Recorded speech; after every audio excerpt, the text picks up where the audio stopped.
पुराने बॉलीवुड की शुरुआत बहुत साधारण थी। उस समय फिल्में बनाना आज जैसा आसान काम नहीं था दोस्तों। न सही कैमरे थे, न पैसा, न सुविधा। फिर भी लोग फिल्में बनाते थे क्योंकि उन्हें कहानियाँ सुनानी थी। पहले के अभिनेता बड़े स्टार नहीं थे, वो आम इंसान जैसे ही थे। कोई पढ़ा लिखा था, कोई नहीं, लेकिन ज़िंदगी सबने बहुत देखी थी।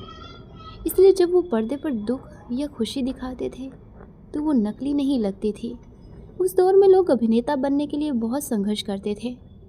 कई साल तक छोटे मोटे रोल्स करते रहते थे। कभी किसी के दोस्त बने, कभी किसी के भाई, कभी बस 2 लाइन का रोल। फिर भी काम मिल जाए यही बड़ी बात होती थी। बहुत से कलाकार ऐसे भी थे दोस्तों जो हर दूसरे फिल्म में दिखते थे, लेकिन उनके नाम किसी को याद नहीं रहते थे। फिर भी फिल्मों में उनकी ज़रूरत होती थी। अगर वो ना हो तो कहानी अधूरी लगती थी। उस समय कलाकारों की ज़िंदगी आसान नहीं थी। आज काम मिला, कल नहीं, इसका भरोसा नहीं होता था। पैसे भी ज़्यादा नहीं मिलते थे। कई लोग किराए के कमरों में रहते थे और कई लोग तो स्टूडियो के आसपास ही समय काटते थे। अभिनेत्रियों के लिए हालात और मुश्किल थे। जवानी तक ही काम मिलता था। शादी के बाद या उम्र बढ़ने पर फिल्मों से दूर कर दिया जाता था। कई अच्छी कलाकार यानी कई एक्ट्रेसेस धीरे धीरे भुला दी गईं। उस समय के अभिनेता अपने कपड़ों या स्टाइल के लिए नहीं, अपने अभिनय के लिए जाने जाते थे दोस्तों। कोई दिखावा नहीं था। कैमरे के सामने जो थे, असल ज़िंदगी में भी वही थे। कॉमेडी करने वाले कलाकार लोगों को हंसाते थे, लेकिन उनकी अपनी ज़िंदगी में अक्सर परेशानी रहती थी। फिर भी वो शिकायत नहीं करते थे। पुराने बॉलीवुड में लोग एक दूसरे की मदद करते थे।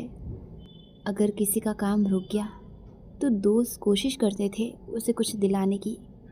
हर कोई अपने लिए नहीं, थोड़ा दूसरों के लिए भी सोचता था। आज भी जब हम पुरानी फिल्म देखते हैं तो लगता है कि वो लोग हमारे अपने जैसे थे। शायद इसी वजह से पुराने कलाकार आज भी याद आते हैं। पुराना बॉलीवुड खास इसलिए नहीं था कि वो बहुत चमकदार था, बल्कि इसलिए कि वो सच्चा था। उस समय के अभिनेता आज जैसे नहीं थे कि सिर्फ हीरो बनना ही मकसद हो।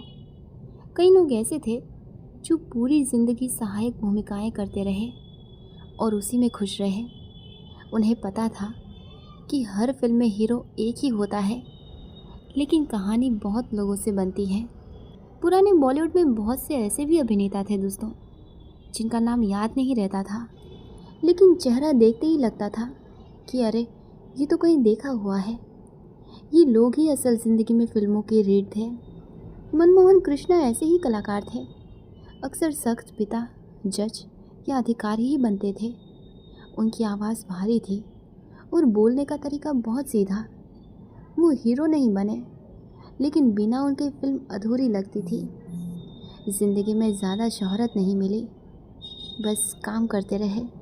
फिर नाना पटशिकर, उनका चेहरा थोड़ा डरावना सा था, इसलिए ज़्यादातर नेगेटिव ही रोल्स मिलते थे उन्हें। कभी जालिम सेठ, कभी चालाक आदमी, लेकिन असल ज़िंदगी में ये बहुत शांत थे। लेकिन पर्दे पर लोग उनसे डर जाते थे। आज बहुत कम लोग उनका नाम जानते हैं। फिर के.एन. सिंह, सूट पहनकर, छड़ी लेकर, हमेशा चालाक आदमी के रोल में। हर फिल्म में लगता था यही आदमी कुछ गड़बड़ करेगा। वो इतने सधे हुए कलाकार थे कि बिना जोर लगाए भी असर छोड़ जाते थे। फिर भी वो कभी बड़े स्टार नहीं कहलाए। फिर अभिनेता सप्रू, शायद बहुत से लोग इन्हें नहीं जानते, लेकिन पुराने ज़माने में राजा, दीवान या बुजुर्ग के रोल में अक्सर वही दिखते थे। उनकी मौजूदगी से फिल्म को गंभीरता मिलती थी।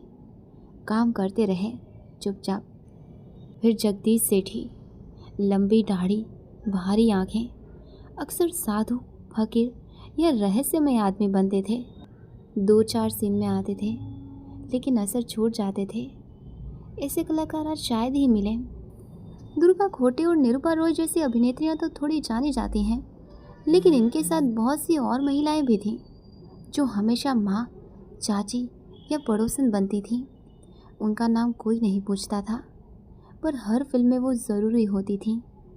चंद्रकांत गोखले, उल्हास, अनवर हुसैन, ये सब ऐसे कलाकार थे दोस्तों जो कभी दोस्त, कभी खलनायक का साथी, कभी मजदूर इंसान बनते थे। इनकी ज़िंदगी बस काम से चलती थी, ना अवार्ड्स ना सुर्खियाँ।